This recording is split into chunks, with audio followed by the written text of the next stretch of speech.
Whenever people gossip, they are saying, I am lacking, I am poor, I am needy. My life is not interesting. I have to think about other people's lives. I feel so low about myself that I just have to cut everybody around me so that I'll have an artificial sense of height. At yan po ang nararamdaman ng maraming tao. So dapat talaga tinutulungan yung mga nagkikipag-chismis. Yung nagchichismis, iba talaga ang problema niyan, mas malalim. Dapat sila'y umiinom ng gamot, pero ang iniinom nila ay lason. Sapagkat habang nagchichismis sila, napapaaway sila, bumababa ang kanilang reputasyon, nagkakaroon sila ng mga kagalit, lalong lumalaki ang problema nila. Gossip mongers are people who have grave needs, but they mistakenly resort to poison instead of to good medicine. Pag ang tao ay nagchichismis, sinisira niya una ang kanyang sarili. At sino man ang nakikipagchismisan sa kanya, tinutulungan natin yung tao na yon na sirain ang sarili.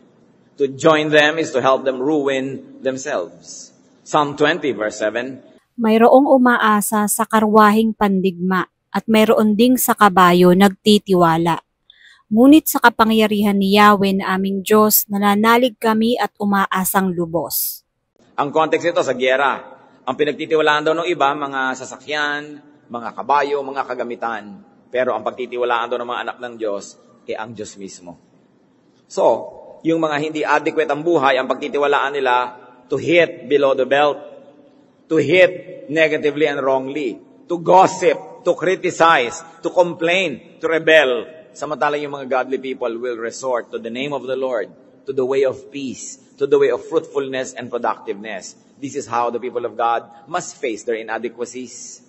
By being fruitful, by being true to self, and by being kind to others.